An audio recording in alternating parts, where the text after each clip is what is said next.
Hi there, my name is Charles Sipayo E-Tutor. Today our topic is continuity. This is one of the most important topics in calculus or in mathematics in general. And in this case, we are going to look at it closely to the concept of limit. We are going to see at the end how they two interact. But before we can get to this concept of continuity, let's first of all highlight some of the things which maybe you might have seen but not thought about them deeply. For example, let's look at a constant function which we have here as y is equal to c, and we see that if we pick a point like a real number at any point, and you approach the point from the left or to the right, the limit is actually c. And I hope looking at this constant function as y is equals to f of x equals to c, you notice that the limit we get here is c is precisely f at a equals to c. In other words, we're saying the limit of the function as x is approaching a, the function f of x, which is a constant function, is actually equal to the value of the function f at a equals to c. And then this is very important to note because it's going to inform the basis of our definition of continuity. Then we can summarize that by writing this way. In this case here, we will replace our function here by c, which is the constant function. Now let's proceed and look at a similar situation but slightly different. In this case, a situation of an oblique line, which is not necessarily horizontal like constant function. We notice that this function is a kind of line, a continuous line. By continuous in this case, I mean that you can draw the line continuously without any interruption anyway. So the same thing applies here. As we approach a real number from the left or to the right, the value of the function here is going to be a, because this function is an identity function which says f of x is equals to x. So if we pick any x, the value of the function is x. So now if we take here at a, obviously f of a will be a. So again here we see that we've got that manifestation of the fact that if we look at the limit as x is going to a of this function f of x, actually the value of the function coincide with the limit. And this is a very, very important idea. So we summarize it again in a similar way that if we've got a function like this, the limit of x as x is approaching a will be the value of the function which is f of a. Then also what you need to bring to the situation to understand the continuity, we need to recall all these properties of limit. Like for example, suppose that limit of f of x as x going to a and that of g of x as x going to a exists, and the c is a constant, then the following properties will hold. That is, the limit of the function multiplied by the constant will be the constant multiplied by the limit of the function. And if we add the functions or subtract, the limit of the sum is going to be the sum or the difference of the limit. And similarly, if we have got two functions which have got the limit we have supposed, then the limit of their product is going to be called the product of limits. And if we take the quotient of two functions, as long as the denominator is not equal to 0, then the limit of that will be the limit of the numerator divided by the limit of the denominator. That is important also to bring to this situation. And lastly, we look at these functions, which are actually functions which we've dealt with. We know the function sine is a function, a curve which we can draw this way without any interruption anywhere in this domain. And then we see that if we calculate the limit at any number a, that limit is going to be equal to the value of sine at a. Similarly, it happens with cosine, the exponential function, the logarithm, as long as a is in the domain of the function, which is for value greater than 0. And similarly with the inverse function, it happens in a similar way. Now we check the last one. It says if f is a polynomial, and we note that polynomials are nice functions which are defined everywhere in their domains. So if limit of we calculate the limit as x is turned into a value of polynomial, and that limit is x, then the limit of f at p at x as x is tending to a will be again equals to L. Now let's try to interconnect these facts which we've looked at here, and let's look at this graphically. For example, we've got a curve here which we can draw continuous like that, and when you get here, we see that there's an opening there. That opening there tells us that we don't have a value assigned to a. Otherwise, the function which is described here is not defined at a. Then obviously we've got to omit that. We'll get that point. We're going to lift our pen and start after we've passed the point which is directly above A, then draw like that. And then in the next sketch here, let's call this sketch 1 here. In this sketch number 2, we've got practically the same kind of graph. We've got that opening still on the curve there, but we've got a solid dot there, which actually tells us that the function at A is defined and the value is f of A there. But drawing the graph of this function, we would need to trace it this way, and when we get here, we've got literally to lift our pen and come and mark this value function here, and come back and continue like that. And but what we see here, as we approach A from the right and approach A from the left, it's actually clear that the function, the curve, approach a common value, which will be value here where the horizontal passes through this opening. So in other words, here the limit as x is approaching a of f of x exists, and the function is defined. We've got f of a, which is a value given there. But the limit of f of x as x is going to a is different from f of a. That is very important to note. But in this case here, we've got a similar situation that the limit as we approach a from the right or from the left, the limit would exist, but the function here is not defined at a. So we can say f of x is not defined at x equals to a. Now when we come to this situation, we can see again, we can trace the function here nicely without lifting the pen. But when we get here, we've got to lift the pen and assign the value of the function at a, this dot here, then draw continuous like that. Now again here, in this case here, we'll say the limit of f of x as x is approaching a does not exist because as we approach a from the left, we approach this value at that level, but when you approach a from the right, we've got that value at that level there, which means that the limit on the right is different from the limit on the left, so we will say that the limit does not exist.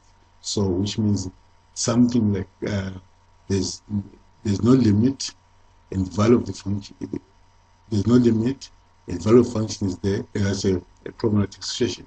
So if we come to this kind of situation, we can see that when you approach a both from the left and the right, the function is almost like shoots up like that, kind of explodes, though if we see that dot there is defined. So the limit here will not exist even if the function is defined. So now to define continuity, in this case, I think I'm mentioning that we define, we have a curve, because between this point and that point, we can draw the curve continuously without lifting a pen. So we can say there the function is continuous. And if we check the limits at those points, we will see that the limit will always coincide with the value of the function. So that motivates the definition of continuity. But before we look at the definition, let's first of all try to emphasize this point that loosely speaking, when you say function, when you say function is continuous, we literally mean that we can draw in its domain, we can draw it continuously like that without lifting a pen throughout its domain.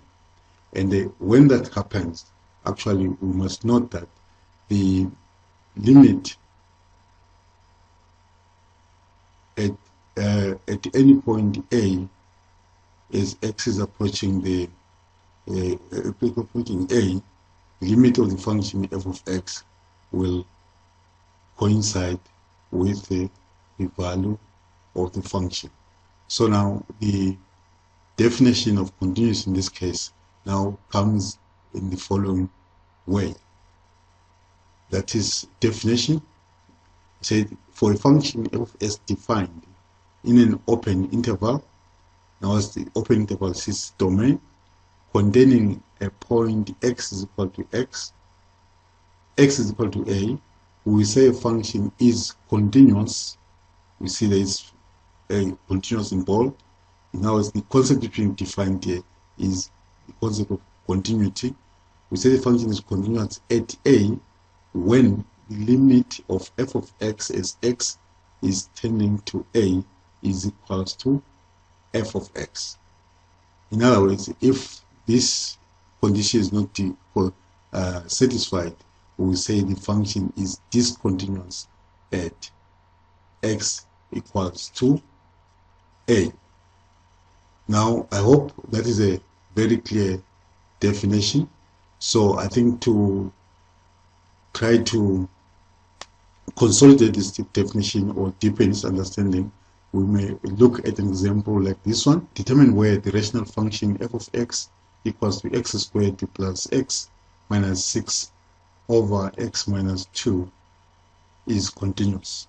Now, please note that when you are dealing with rational expressions, it's very important to look careful at their denominators. Recall that when we discussed the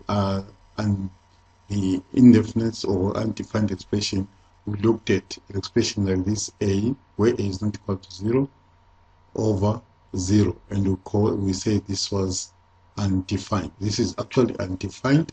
So that being the case, so whenever we've got an irrational expression, we must look carefully at the denominator. In this case here, our denominator is x minus 2.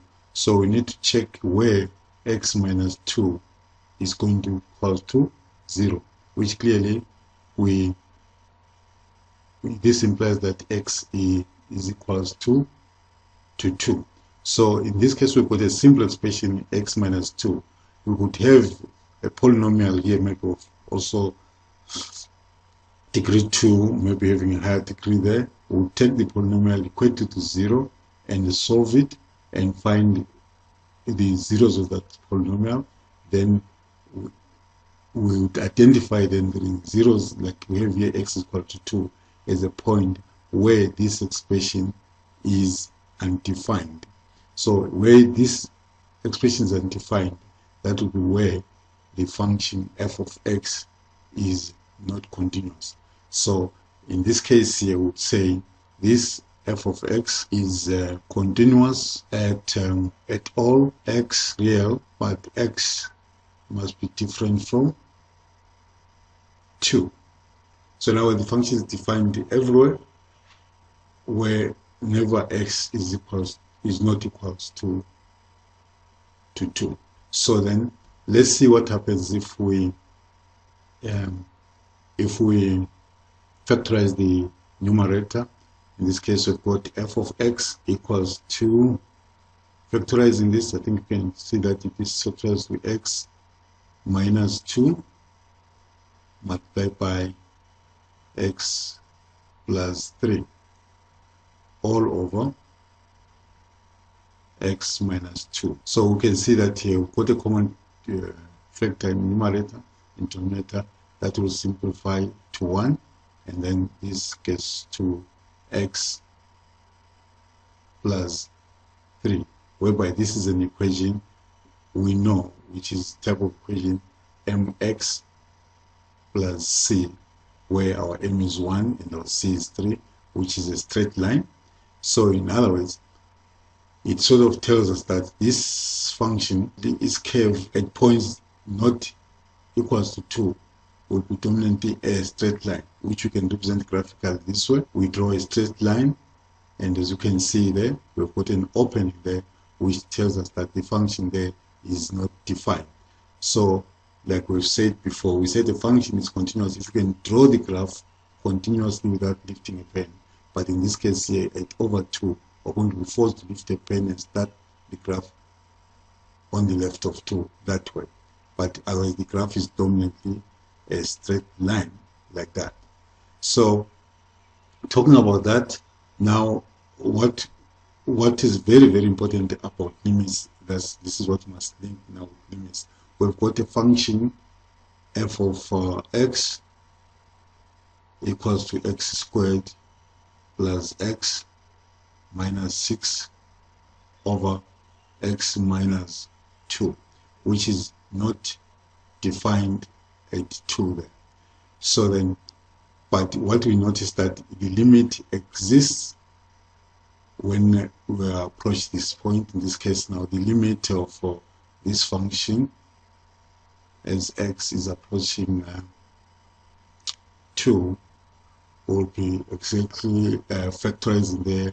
Again, we get x minus 2, x plus 3 over x minus 2, which gives us that this is the limit of the limit as x is going to 2 of x plus 3. Now, because of what we've seen before, that if we're having a polynomial, then the limit of the polynomial function is actually equal to the value of the function at the point of calculating limit. So in this case, we'll take this polynomial, or this binomial in this case, and evaluate it at 2. That will be 2 plus 3, and that limit is equals to 5. So now we can now understand that the value there is actually that level which is open, we're having an opening there, is actually 5. Now this takes us to another discussion, that sometimes we might be wishing that this function was a continuous function, and then how can we achieve continuity for such a function which is not defined but has got limit? This takes us to a problem, or problems of this type. We've got an example here which says extend the rational function. You can see that this is exactly the same rational function we're talking about, to make it a continuous function everywhere by defining it at a single, in this case I put in very common here, problematic point x equal to 0. Now listen carefully. We establish that if the function is continuous, the limit of f of x as x is tending to a value a, if the function is continuous, that is equals to, that will be equal to f at a. So now, if now our wish is that this function be continuous everywhere by defining it at this problematic point, x is equal to 2. So we don't have a choice except to say the value of the function at 2 must be equals to the limit which the function attains as we approach that value 2. Sorry, I wrote a, this is supposed to be 2. Oh, sorry, I was talking in general that this is what happens when we put any value 2. So in this case, since we've got a, when we've seen that our a in this case is 2, and we've seen that the limit of f of x now this rational function as x is tending to 2 is equals to 5. So to extend that function would actually mean to sort of close this gap which we have here. So that we can only achieve by assigning the function the value of 5 there to be consistent with the definition, which gives us that having this kind of situation is actually it defines continuity at that point. So now we can now extend this function by defining a new function, which you can say this function will be the extension of f of x, and that function will be given in 2 parts. Obvious, we saw that outside the point x equal to 2 is given by f of x itself. So at the point where this is not defined, in this case we will give it a value of 5. So in this with f of x, when x is not equals to 2, and 5 when x is identically equals to 2. And that takes us to, so we had this kind of situation whereby we had a gap there.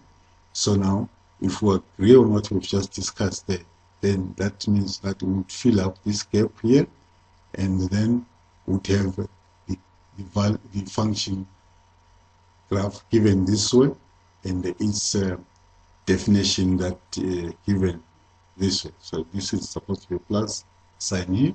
So in this way now, we would now draw the graph continuously without lifting a pen throughout its domain, and then the function itself now will be defined in kind of 2 pieces like this. Then we say G is piecewise defined, because in this domain it has got 2 expressions.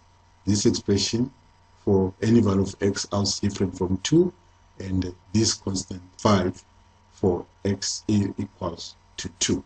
And that way we will say we've achieved to extend the function in a continuous fashion. Now as G now is now a continuous function, which is a result of extending f of x, which was not continuous at 2. I hope the concept of continuity is understood, and now you can go and practice similar exercises. For example, the first one was to determine where the function is not continuous, and actually that will be actually sort of giving you a rough idea, or actually a precise idea of what is the domain of the function. And then if you've got a need that the function be continuous, you can look at the approach we did to try to see if we can find the function has got a limit, then define the function. Otherwise, every time when you've got a function which is piecewise continuous, maybe at just one point is not continuous, but the limit exists.